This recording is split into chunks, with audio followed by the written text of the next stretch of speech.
Welcome to College Park, Maryland, just outside Washington, D.C., where this afternoon the Clemson Tigers have invaded one of the great gymnasiums in college basketball. It's a legendary place. It's Cole Fieldhouse. It's Clemson in Maryland this afternoon.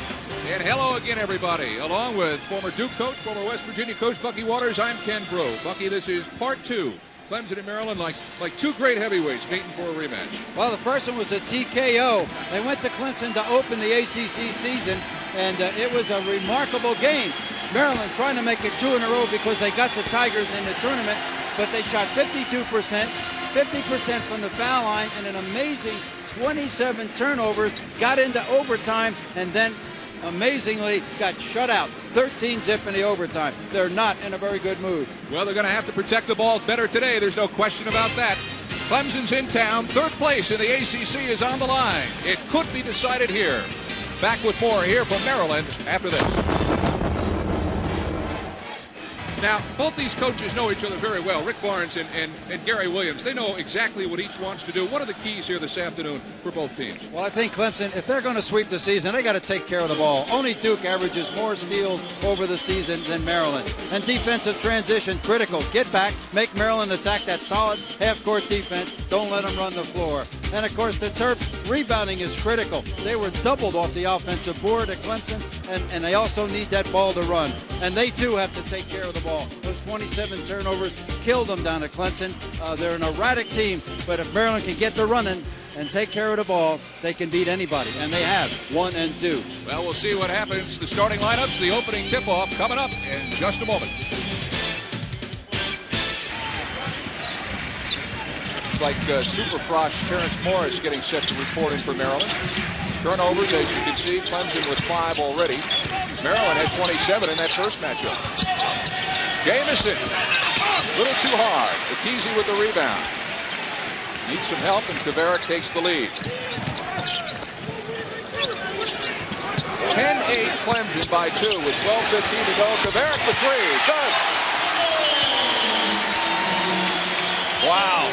1 for 4 from the season, and he didn't hesitate. Now he's 2 for 5. That's pretty good percentage. Crowd now getting into it. It's been tough with as cold as Maryland's been. Witt turns it over. Profit picks it up. 3 on 2 if they hurry. Profit through the lane with a running one-hander. Yes! And the foul. Let's go now to the guys who will call the action of this afternoon's battle between the Terps and the Tar Heels, Ken Broo and Dan Bonner. Thank you, Mike Hogwood. Hello again, everybody. Along with Dan Bonner, I'm Ken Broo. And Dan, today it's a battle for second place in the ACC. Duke may have dibs on number 1. This is the lineup behind him. This is a critical game for North Carolina this afternoon. Ken, not only is it a battle for second place, and second place in the ACC is extremely important. So both of these teams have an awful lot to play for today. Maryland got them once before down at Chapel Hill. We'll see if Maryland can complete the sweep here in the friendly confines of Cole Fieldhouse. Back with the starting lineups in a moment. There is always room in the trophy case for one more, and each one of these schools would like to put something else in there before the season is over.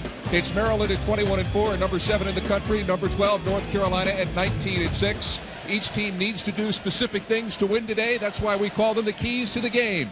And what are the keys, Dan? Well, Ken, as we take a look at things, North Carolina, particularly with Maryland lacking Akese, really has to take care of business on the inside. It's time to prove that reputation. Can the big game players step up for both teams? North Carolina needs it. Maryland needs it. Stay tuned. The opening tip-off is just moments away. Back at Cole Fieldhouse, we have the starting lineups now for the University of North Carolina. And it starts with Ed Cota, the great point guard, who will be on the spot today. But they have other players that have to play large, too, particularly their front court guys. I think the front court guys are going to be very important. Okalaja, Lang, and Haywood may be the difference in this game. No Abina Akese, as we've been mentioning. He underwent surgery for a ruptured Achilles tendon earlier this week. Center by committee, perhaps, but starting the game up front will be Lonnie Baxter, the freshman. Let's talk about pressure for Baxter in this game. Yes, he's got some ACC games under his belt. None, perhaps, this large. Well, everybody's got to play in their first big game, Ken, and this is it for Lonnie Baxter. And he'll be matched up against 0-0 there. Brendan Haywood, who has really come on now in his sophomore season, averaging 12.4 points per game. There is Baxter out of Anacostia High School, locally here in the Washington, D.C. area. There you see the series. North Carolina with the lead, 103-46, but it has been very competitive over the last 5 years. Terrence Morris will jump center with Brendan Haywood. And to start the game, it'll be Carolina that will control its Cota in the backcourt. And Maryland starts in the man-to-man defense. Baxter is going to be matched up against Brendan Haywood. Terrence Morris matched up against Lang on the inside. Cota works on the far wing. Stokes on him, at least for the moment. This is Lang, the freshman, the rookie of the week in the ACC. That's a great pass by Cota. Even better to Haywood, and Carolina on the board first. North Carolina is going to be able to penetrate the Maryland defense, and they did it that time with outstanding passing. It's going to be difficult for the Terps to stay with the taller Tar Heels. This is Stokes working the offense. Inside Morris, and Morris just has been hot, at least over the course of the last month. And it's reflected on the scoreboard at 9-4 Maryland. This is Morris. Stokes and Francis in the back. Francis thought about it, did not shoot. Now will shoot from way outside. That's a three. And pressure in the backcourt. And a steal by Baxter. Profit. Baxter. And Guthridge wants time. Another warm, hazy night here in Cincinnati. It's overcast. It may rain before it's all over. The Bengals hope tonight against the Detroit Lions it's raining touchdowns.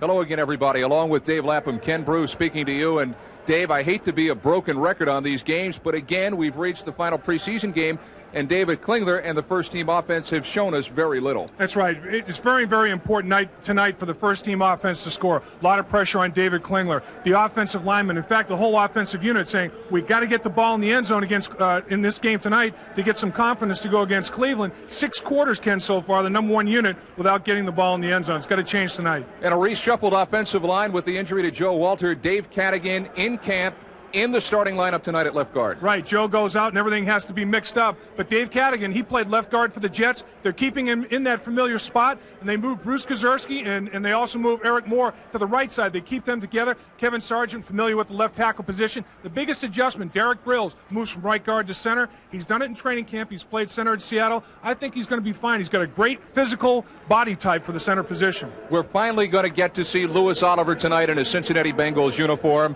The guy that they brought in from the Dolphins in the offseason, practiced all week, and he's in uniform tonight. Right, Ken. He's a big play guy, and he's itching to make the big play. But as we see now, he's practicing. He's going to play tonight on AstroTurf, a major difference. Working out in training camp and all during the week at Spinney Field on grass. Now he's on turf. It's going to be interesting to see how that affects that foot. Well, that's the story so far. We'll bring you the opening kickoff next when Dave and I have more after this.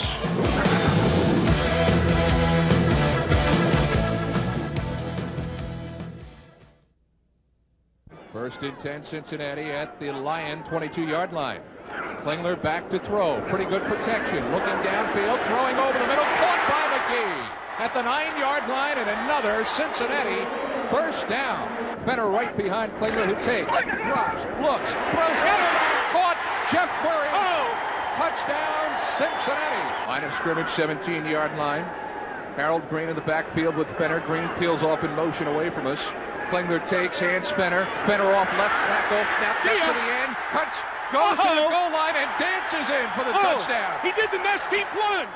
He did the Nesty plunge. I can't believe it. And Schrader takes the ball. Throws deep downfield. He's got Curry. Touchdown, Cincinnati. You ready to go boxing? I'm all ready to go. Let's go to the ring. And Tarver now right above us, working Makarenko. He's up against the ropes. And he can't back off. When he's got him there, that's when he's got to pour it on, lefts and rights. That'll be something they'll probably work with him in the wake of this fight. That would be, again, you talk about using fights to build on things, man. That's something that he can use on to build now. That's one very small aspect of it. As he comes out now, headhunting a little bit, sensing perhaps Makarenko in trouble. He's on his plan. Flies off of Makarenko as Tarver connects big and brings the crowd to its feet. I have seen a lot of boxing, but I have never seen a headgear knocked off and fly 10 feet out of the ring like that. Well, on to round 3 in what has been a very entertaining fight so far. In the blue headgear with the blue gloves is Antonio Tarver, USA representative in the Pan American Games coming up in just a couple of weeks. And he has really carried this fight to the Russian Evgeny Makarenko. Tarver electing to go south to the body. That's the first time really we've seen Tarver go south in this bout, but I think if he goes south, those hands of Makarenko will come down, and then Tarver will find a home up top, north. Makarenko landing a blow to the head of Tarver.